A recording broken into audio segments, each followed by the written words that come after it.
This morning, firefighters are still putting out hot spots from the South Miami-Dade wildfire. Now, those firefighters finally have a grasp on the flames. And here's the very latest at this hour. Close to 27,000 acres burned, and it's 80% contained. Both critical connections between the Keys and the mainland, Card Sound Road and US 1, are open right now. Rain is expected later today, but overall we are really dry, and that can be a key ingredient for a wildfire to spark. And only on CBS News Miami this morning, Ludie Bond with the Florida Forest Service is joining me live here. Ludie, good to see you. Thanks for waking up with us here. I want to get into the immense progress that's been made over the weekend, but first I want to look forward here because although we know we're getting rain today, we're overall pretty dry right now. So are you guys keeping a really close eye here on South Florida? You're exactly right. The predictive services out of the National Interagency Fire Coordination Center in Boise has been telling us for the last few months that we were going to experience drought-like conditions throughout the Southeast and in Florida. And you're seeing not only wildfires throughout Florida, South Carolina, North Carolina, Tennessee, Texas.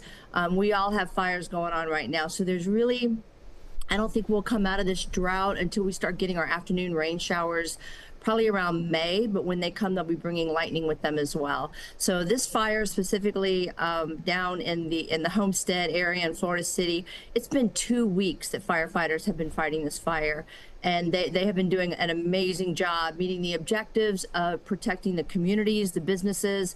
Homestead Speedway, that was certainly something on our radar to meet the objectives to keep smoke away from their event this past Sunday. And then we were trying to keep the smoke and fire activity away from Card Sound Road and US Highway 1. But Mother Nature had some different ideas. So we did the best we could to keep the motorists safe. Unfortunately, it was frustrating for motorists going in and out of the Keys, but things are looking much better right now. Yeah, Ludie, it really is a tug of war here. And specifically, I wanted to ask you, over the weekend, we really saw that containment number just jump there. Firefighters really getting that control. Anything specific there that really helped them over the weekend to quickly get a grasp on this? Weather is the primary indicator of how fire will or won't behave. So a week ago, we had erratic, shifting, strong gusting winds. That's when this fire made a run. The 344 fire went from just 700 to 800 acres up to, as you can see, tens of thousands of acres. Since then, the winds have died down. We are having breezy conditions, but not the gusting winds. Humidity levels are going up. You know, you mentioned we're going to have some rain coming into the area in the next day or two. So that really helps. When humidity levels go up and winds die down, that means fire activity goes down. So what are our firefighters focusing on right now? I was part of a reconnaissance flight the other morning. There is a lot of unburned vegetation within the perimeter of this fire. There's a lot of heat still there, some smokes.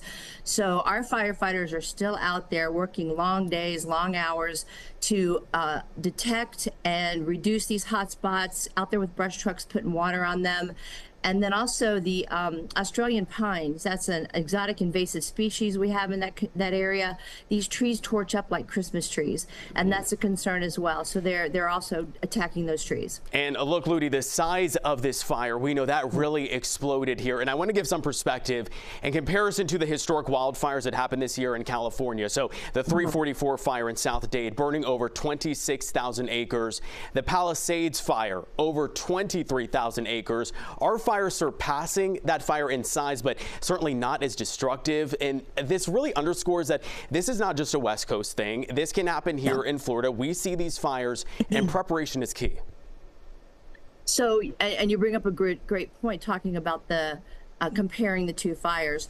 People asked us when the Palisades and other fires in Southern Carolina Southern California began last January, can that happen in Florida? Can California happen in Florida? And the answer is yes, and it did. If we remember the firestorm of 1998, 500,000 acres were on fire in the state of Florida, with over 10,000 firefighters responding to our state. Since then, we have laws and support in place from our elected officials to create the most robust prescribed burn program in the nation. So I know when prescribed burning is taking place in Florida, there's over 2 million acres a year treated on both natural resource area land as well as private land. People don't really like the smoke or the ash, but you know what? We don't really have those large wildfires that do the damage in other parts of our country. And it is because of our prescribed burn program here in the state of Florida. We are the model. And we all need to be prepared. Ludie, thank you so much Yeah. for that context there this morning with the Florida Forest Service.